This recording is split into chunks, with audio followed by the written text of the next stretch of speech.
What's up, guys? Hope you're having a good day.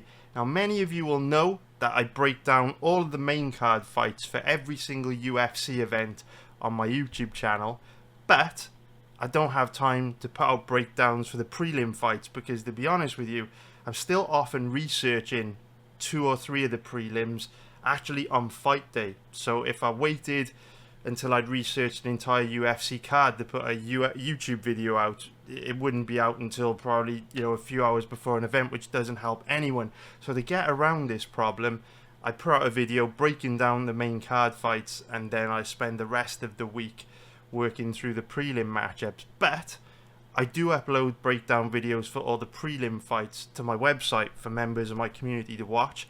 And last weekend we had 2 bets on UFC 289. The first, of course, you guys saw in the YouTube video that I put out. I bet on Irene Aldana to beat Amanda Nunes, which, didn't work out very well at all. Aldana got absolutely dominated, but we knew it would be a tough fight for her. She was a big underdog. Obviously, we covered, all the reasons why it was a big gamble in the breakdown video. But Jasmine Jasudavicius was in a similar odds range to Irene Aldana, and she was obviously fighting Miranda Maverick. And so last weekend I bet on Aldana and Jasudavicius to win, and they were both around about the same odds. And my logic being, both Jasudavicius and Aldana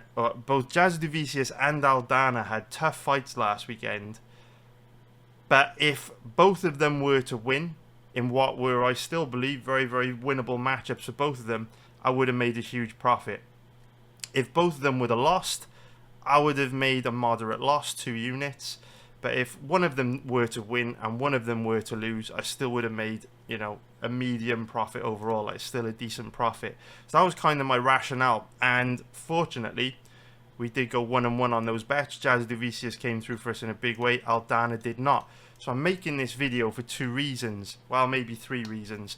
The first is to thank Jasudavicius for coming through for us in a big way, enabling us to hit a big underdog winner. The second reason is, again, to let you guys know, if you like my breakdown videos and analysis for all the main card fights on a UFC card, you could get breakdown videos and analysis for all of the prelim matchups as well by becoming a member of my website. And on my website, if we just go to the last event, for example, we've got this week's event, Cannonier versus Vittori here. But if we go to the previous event, Aldana versus Nunes, you can see we've got breakdown videos for every single fight on every single UFC card on here. And you can see we put out a 36-minute breakdown video on the Jasudavicius versus Miranda Maverick fight, which I'm going to be putting after this little intro, so you can watch it and basically see for yourself the reasons why I thought Jasudavicius was a pretty good bet last weekend.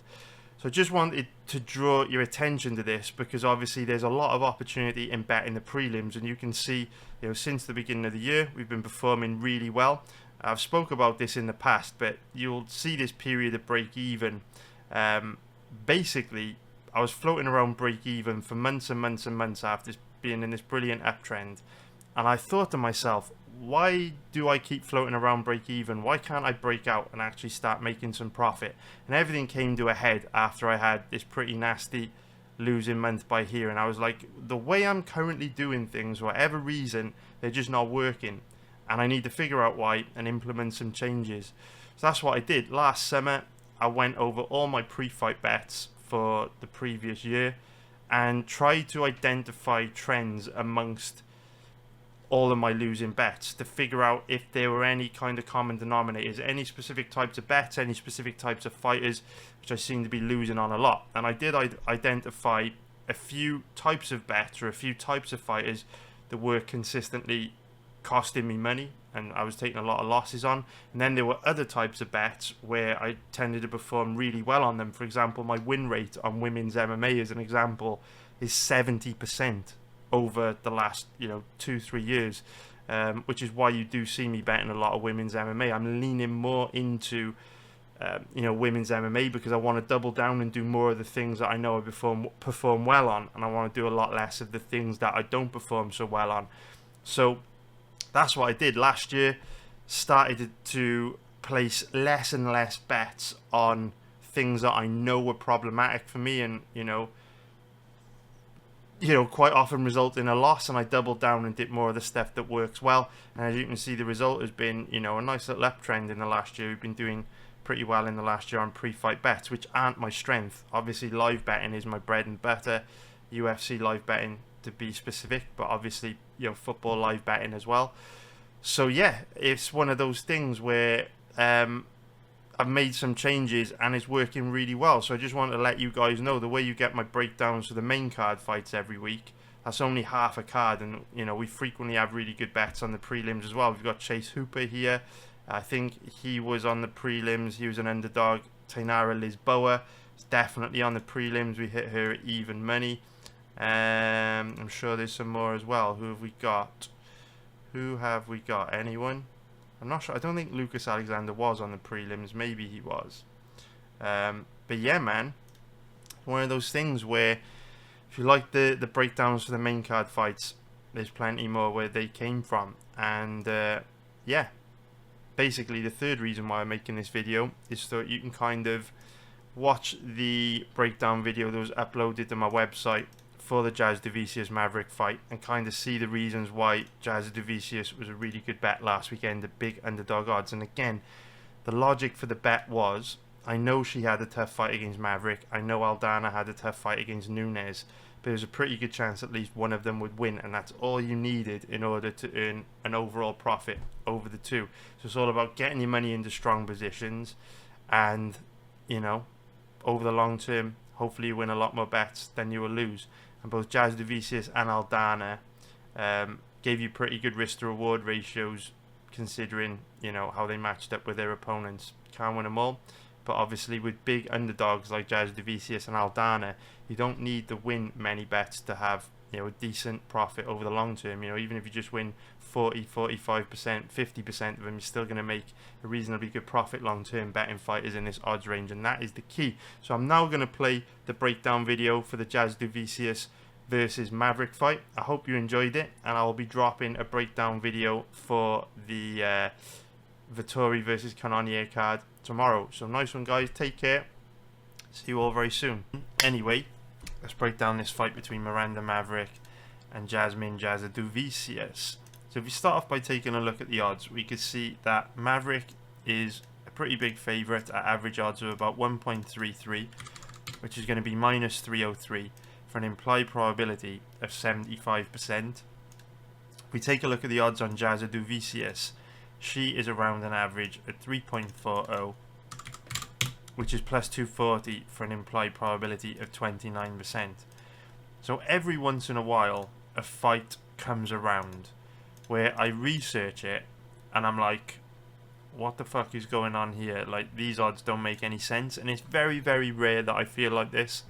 Maybe I run into maybe one fight like this every 2 or 3 months. It's not very often, but every once in a while I'll run into a fight and I'll be like, unless I am missing something huge here, which to be fair, I very rarely am, even if bets of this nature lose, like, the fight almost always is very close to how I thought it could go. Maybe the fighter that we bet just it couldn't quite do enough to get over the line. Maybe they got flash KO'd, maybe they lost a bad decision or something. But generally speaking, when I run into situations like this, where the odds don't make any sense to me at all, we usually get our money into some really strong positions, and we win a lot of bets like this. And yeah, this is another one of those fights where I've researched it, and I just do not understand why Jasudavicius is the big underdog here. It just doesn't make any sense to me. And just like with the breakdown for that Amanda Nunes Irene Aldana fight, I'll show you footage so you can see exactly what I'm seeing. And if we look at the loose bets, where are they? There we go. Like I say, every once in a while we do dig up a bet where the odds are just crazy, like they don't make any sense. Like Hooper is an underdog. It just didn't make any sense why he would be an underdog against Fury when both guys are primarily grapplers. Hooper was the better grappler and he had the better gas tank. It made no sense. Belal Muhammad, probably the best recent example, an underdog against Gilbert Burns in a 5-rounder when we know Burns slows down. Makes no sense. Munoz, great example. Why was he the underdog to Chris Gutierrez? He had an advantage over Gutierrez almost everywhere. We can keep going. What's another example? None there really. Martinez. Huge underdog against Said Nurmagomedov in what I thought was a 50-50 fight. So, as time is progressing, and I spend more time in this game, I'm learning that a really effective strategy for pre-fight betting, and I don't know why I've gone blurry again. Should we correct this? There we go. A really effective strategy for pre-fight betting is just being really patient and not doing very much, and just waiting for those fights to emerge every few weeks where the odds just make absolutely no sense and the bookies and the betting public have got the fight completely wrong. And so I think that's one of those examples here. The reason being, the reason why I think people are misinterpreting this fight is because to the naked eye, Maverick is a pretty strong grappler, but the devil's in the detail. And Maverick is one of these grapplers that is really good when she's the aggressor. So she's really good when she's in top position. She's really good when she's initiating the grappling exchanges. But she's one of these grapplers that is awful defensively. No takedown defense, nothing off her back. So she's good at being the hammer, but not so good at being the nail. And I think that's why the odds are the way they are, because people are looking at what Maverick did on the ground, against people like Shayna Young, people against Sabina Mazo, and they're impressed with her skills on the ground. But the difference between Sabina Mazo and Shayna Young is that they're very low level grapplers. So it was easier for Maverick to be the hammer against those two, be the aggressor, obtain dominant positions. With Jasudavicius, whole different ball game. So we start off by taking a look at the X factors, and then we'll really dig into the footage. So Maverick, 25 years old, 5'3" with a 65.5-inch reach. Jasudavicius, 34 years old, 5'7" with a 68-inch reach. So a couple of X factors for us to dig into here. Obviously Jasudavicius is 34 years old, Maverick 25. So there's a 9-year age gap in this fight. We know statistically the younger fighter wins around 70% of the time when there's a 9-year age gap in a fight. However, stats are only useful when they're interpreted correctly.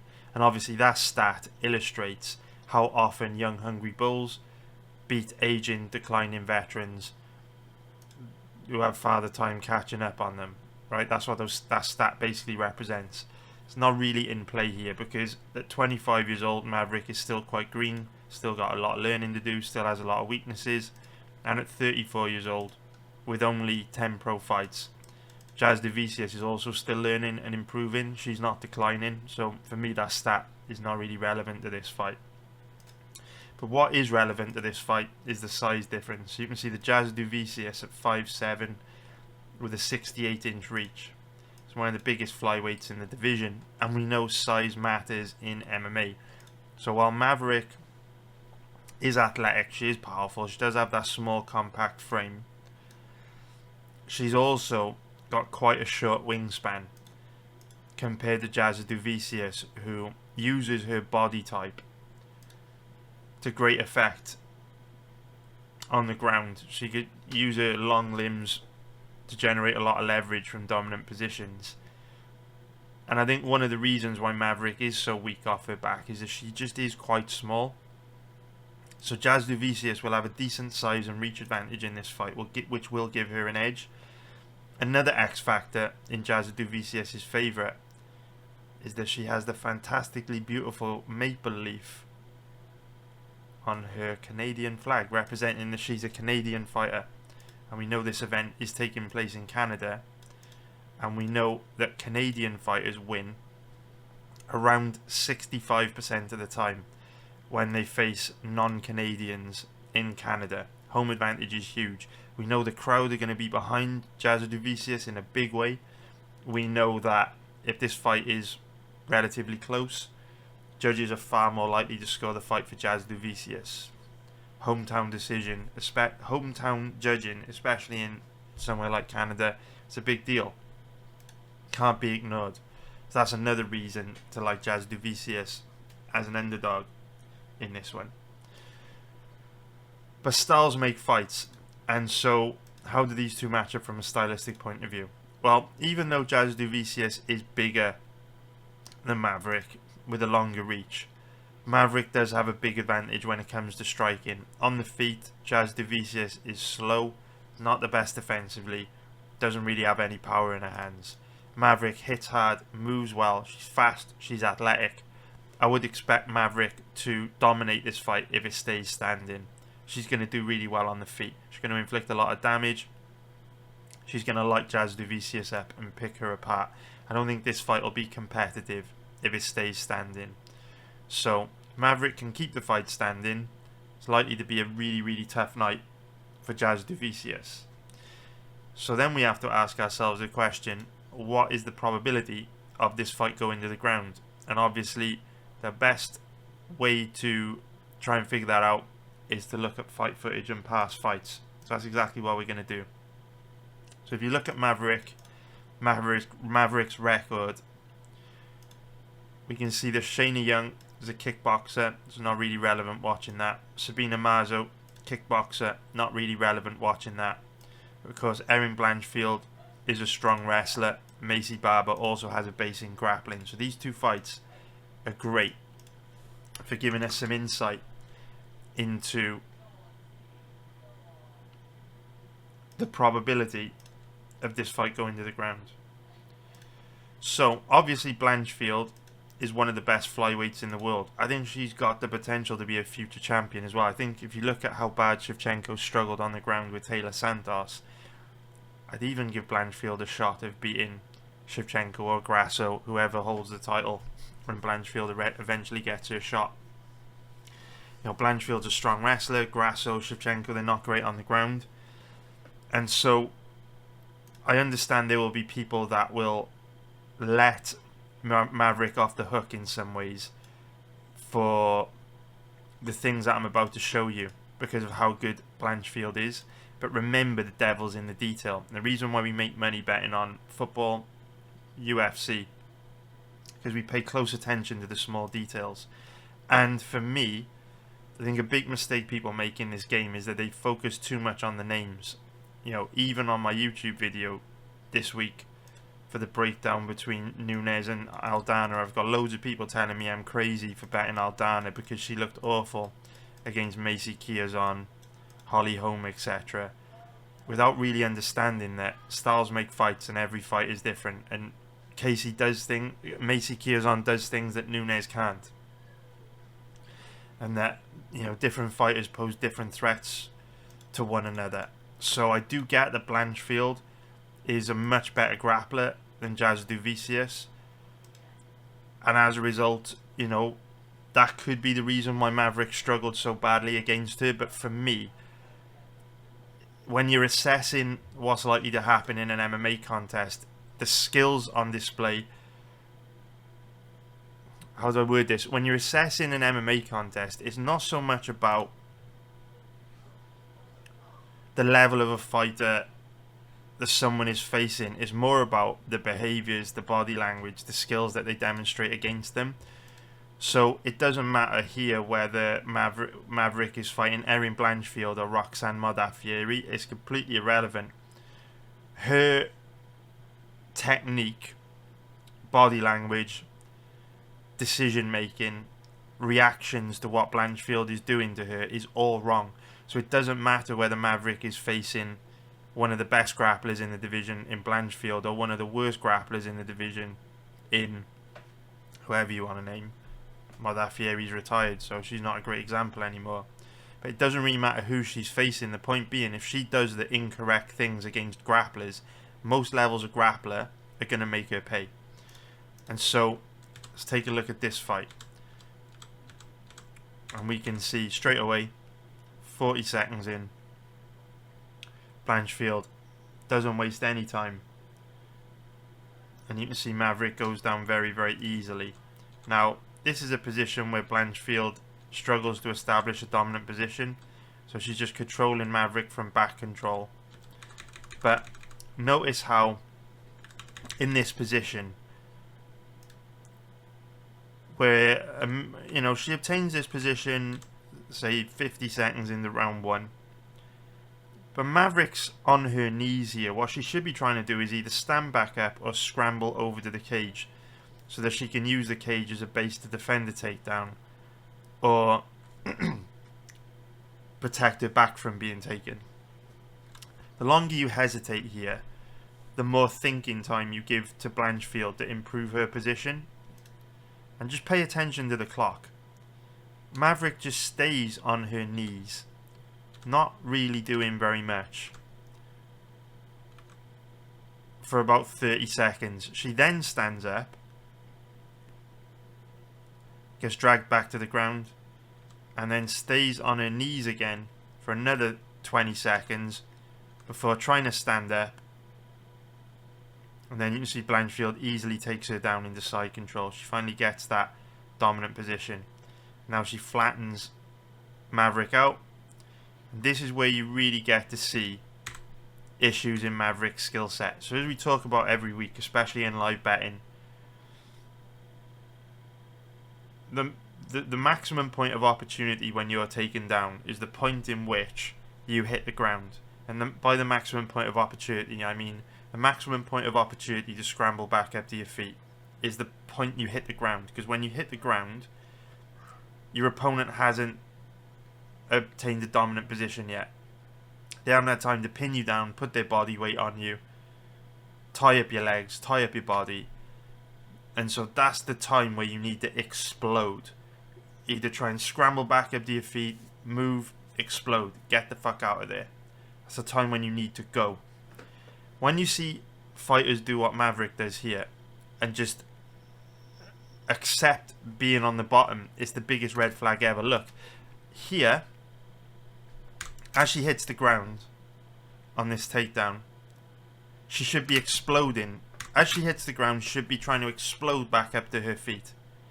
But instead, watch what she does. She hesitates, and then as a result, Blanchfield can just go into her guard, and look at what Maverick does next. She just lies on her back, allows Blanchfield to flatten her out, and goes to full guard. Look at this. Look at that. And just goes to close guard. In that moment, in that 10-second period where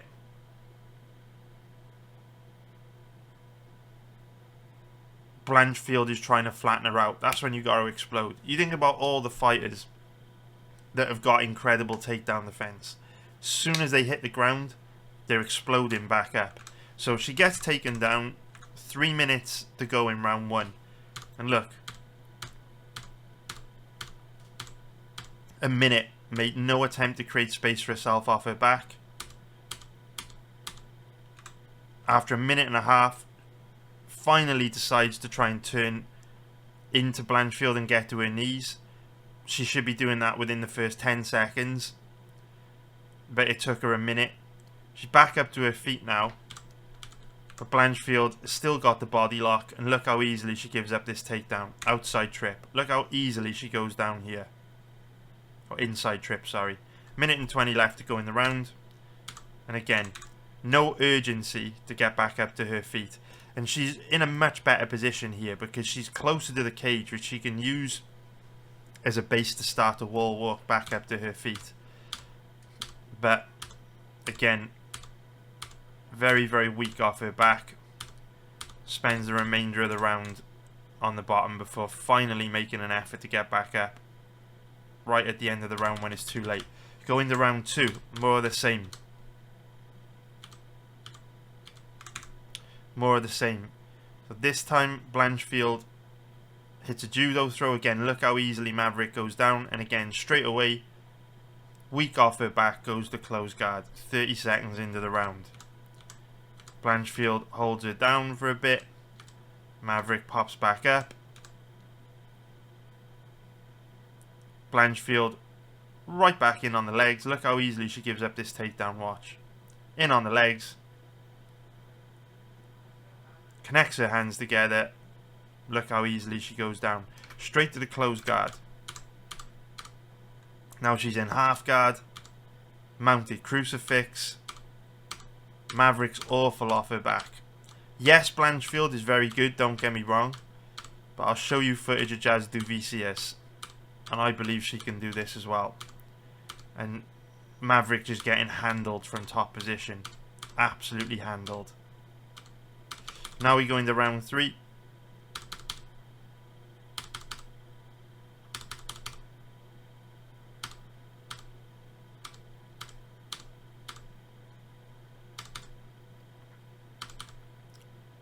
There we go. Maverick working for a takedown here. Doesn't get it. But as soon as Blanchfield gets in on her legs, look how easily she gets this. Look how easily Maverick goes down. Again, close guard. Weak off her back. Loads of top control. Back takes. All kinds of shit. Maverick's very bad on the ground. But obviously, we don't want to base our opinion based on just one fight. Maybe it was an off night for Maverick. Maybe Blanchfield just is the 5'2" version of Khabib. There will be people that are like, oh yeah bro, but Blanchfield's really good. Okay, so let's take a look at the Barber fight. Now obviously, Barber's not as good of a grappler as Blanchfield. She doesn't actually attempt to grapple as much as Blanchfield, but there are moments in this fight which show more red flags for Maverick against a lower level of opponent than Blanchfield. So the first round, not a lot happens. So in this fight, Barber just basically hasn't tried to grapple. So first round striking, second round she tried to strike, third round she finally went to a grappling. And this little sequence here just kind of shows that if you commit hard to a takedown on Maverick, you probably will get her down. So you see it here, right? Barber grabs a hold of the body lock, looks for the outside trip, gets Maverick down easily. So this is really important because in the Blanchfield fight, we saw Blanchfield get so many takedowns off this body lock. It's almost like Maverick's balance is just really bad, which is, to be fair, quite unusual because usually fighters with Maverick's body type, those small compact frames, you know, those Team Alpha male type fighters, the Song Yadongs, the fucking Chad Mendez's, the Uriah Fabers, they tend to have pretty good balance. They tend to be pretty difficult to hold down. Remember when we researched the Ricky Simone versus Song Yadong fight recently? We were saying, look, it's going to be very difficult for Ricky Simone to hold Song Yadong down. And it was. Every time Ricky got Song Yadong down, Song Yadong immediately exploded back up to his feet. Generally speaking, that's like a characteristic you see in fighters with the small, compact, muscular body type that Maverick has. And then the only way you start to hold them down is when you start to get them tired. With Maverick, she just has no balance. It's very, very easy to upset her balance with trips and throws. And you see Barber get one here. Outside trip. Now here Barber shows a little bit more urgency to try and pop back up to her feet. But again makes a mistake of just giving her back up and hesitating for a second. See this sequence here? So in this moment where you've been taken down, Barber doesn't really have a whole lot. Doesn't have control of your legs. She has control of your body, but she hasn't established a dominant position. You should be trying to get tight to the cage and use the cage as a base to work your way back up to your feet before your opponent has an opportunity to flatten you out and establish a dominant position. The longer you hesitate here, the more chance it is that you get flattened out and put in, you know, in a position where your opponent can control you, which is what we saw in the Blanchfield fight. Now, obviously obviously Barber's not as skilled as Blanchfield, so she's not as good at making Maverick pay for mistakes like this. But you can see Maverick is still making them. See, look how long she hesitates for. Just gives her back up, hesitates, and then she stands back up. Way too slow. A better grappler will make her pay. And again, we talk about how bad her balance is. Look at this. She's back up. And Macy doesn't really have full control of her body here. For full control, you'd want Macy to have this right arm under the armpit of Maverick. Maverick's got an underhook here on the right side. But still, Macy is still able to upset her balance just by tying up the legs. Look at this. Look at this little outside trip. Look at this little outside trip. She goes down so easily. And again, same thing at the Blanchfield fight. Hesitates. She's on her knees. She's been taken down. Hesitates, hesitates, hesitates, hesitates, hesitates, hesitates, hesitates, hesitates. Then she stands back up. Way too slow. A better grappler will make an adjustment. They'll get a tighter grip around your body, and they'll yank you to the ground and establish a dominant position, which is exactly what Blanchfield did.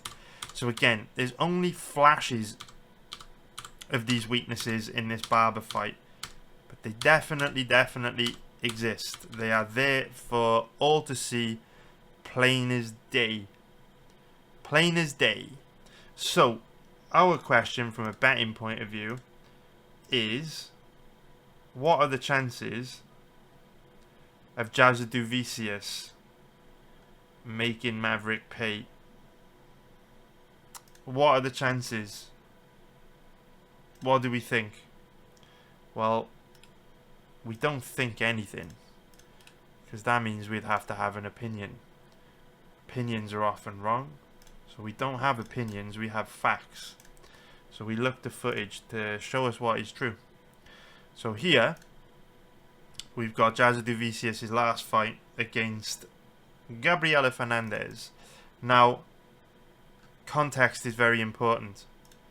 It's certainly possible Fernandez's takedown offense is a lot worse than Maverick's, and the ground game is a lot worse than Maverick's. But remember what I said, it's more about technique, decision making, and urgency. So it doesn't matter what level of fighter Maverick is facing, it doesn't matter what level of fighter Jasudavicius is facing. What I'm looking at when I'm assessing Maverick is, what decisions is she making? How long is she hesitating in bad positions? What does her balance look like? How does she look off her back? When I'm looking at Jasudavicius, I'm looking at, what do her takedown entries look like? What do her diversity of takedowns look like? What does her cardio look like if her opponent starts to make her work hard for takedowns? What does her grappling control look like? What does her top game look like? How persistent is she with her grappling? And so if we hit play here, and another thing to remember is, while Erin Blanchfield is a much better grappler than Jasudavicius, there is one advantage that Jasudavicius has over Blanchfield, which could actually make it easier for Jasudavicius to out-grapple Miranda Maverick, and that advantage is wingspan. So if you look at Blanchfield, I think one of the things that does make Blanchfield good is that she does have an abnormally long reach for her height. So if you look at Blanchfield, she's 5'4" with a 68-inch reach. Maverick is pretty much the same height, but she's got slightly shorter reach. Whereas Jasudavicius has the height and the reach, whereas Blanchfield only has the reach. So this is significant because the long arms of girls like Blanchfield and Jasudavicius make it easier for them to wrap their arms around the body of a smaller opponent like Maverick, connect their hands together. And remember the double legs that Blanchfield was getting on Maverick up against the cage, where she'd shoot in deep on the legs and hips, connect her hands and gloves around the hips, and yank Maverick's legs off the cage and get those takedowns. It's far easier to do that when you've got longer arms and you're taller and you're facing a smaller opponent. So obviously longer arms can reach around your smaller opponent. You can connect your hands together easier and get that tight grip.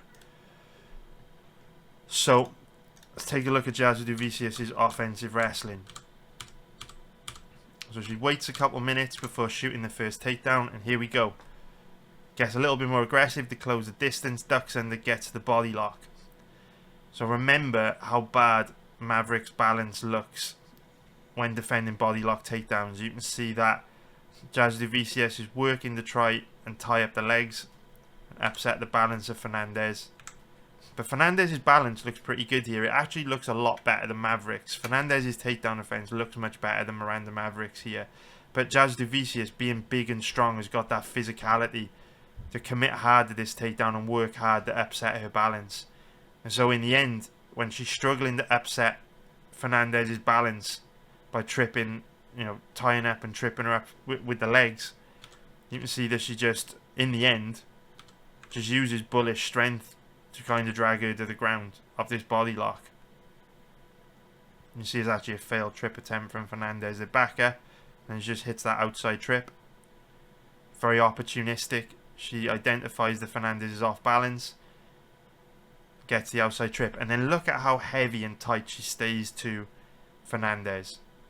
Stays heavy. Look, there's no space in there at all. Heavy, tight. You got a big, strong 5'7" flyweight on top of you, and then she just chips away at Fernandez from top position. Stays heavy, stays tight. Anytime Fernandez tries to create a little bit of space for herself off her back, just stays heavy and tight. She doesn't give her any space at all. Into round 2. Beginning of round 2. Nice deep double leg entry this time. Gets her hands connected around the legs of Fernandez. Doesn't get the double legs, so transitions into the body lock. Good takedown offense here from Fernandez. In my opinion, I do feel assessing MMA grappling in particular is my biggest strength in MMA betting. For me, Fernandez's takedown defense is a lot better than Miranda Maverick's. I know she's new to the UFC. I know there's no hype behind her. I know people don't really care about Gabriela Fernandez. But her balance, her base, her takedown defense, it's a lot better than Maverick's in my opinion. So eventually she gets the takedown. Fernandez pops back up, but she persists with it. What I really like about Jasudavicius is that she's persistent. And we saw this in her fight against Natalia Silva, which she lost because she just couldn't get past the takedown offense of Natalia Silva. Natalia Silva's takedown offense was really good. What I like about Jasudavicius is that she doesn't become discouraged. Fernandez's takedown offense, for the most part, has held up pretty well in this fight. But rather than making the big mistake a lot of grapplers make when they can't get a takedown, and they don't persist with it, and then they try and win a kickboxing match, Jasudavicius understands that she has a big advantage on the ground over Fernandez. So she's got the persistence, the tenacity, the cardio to keep working the takedowns, chain wrestling from double legs, the body locks, the single legs, the body locks, the inside trips, outside trips, until eventually something opens up and she gets the takedown. And then when she does get the takedown, you can see that her grappling control is very good. Top game very heavy, stays nice, heavy and tight to her opponent. And once she's on top of you, very, very difficult to shake her off. For me, Jasudavicius is making Fernandez look very bad here. I don't think Fernandez is that bad. I think a lot of grapplers would have struggled to take Fernandez down with how good her balance is, how good her takedown defense is. Look, she's not gassed here. She's still moving well. But Jasudavicius' offensive wrestling is a bit of a problem because of how persistent she is. Gets the outside trip. And again, heavy and tight from top position. Just dominates from top position. One more example, and then we'll wrap this bad boy up. Kay Hansen, who ironically has a base in wrestling, I believe. She has had some boxing fights. Jasudavicius, again, persistence, physicality. Will not give up on pursuing the takedown. In this fight, she spent a little bit more time standing and striking, possibly because she felt that Hansen was primarily a grappler, so perhaps she thought her best path to victory was striking. Here you can see body lock, takedown, outside trip. Now, who else have we seen giving up a lot of takedowns like this? Who else have we seen that is very susceptible to trip takedowns from body locks? I'll give you a clue. Their name rhymes with Maverick. Someone else we've watched today is very susceptible to takedowns like that. Am I right? Again, heavy and tight from top position. Into round 2.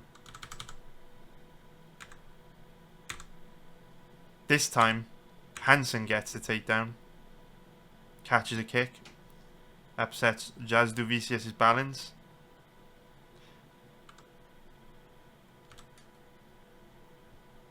Hits a reversal. And again, very heavy from top position.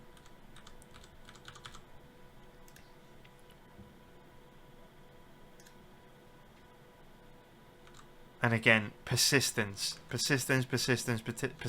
Doesn't stop working. Persistence.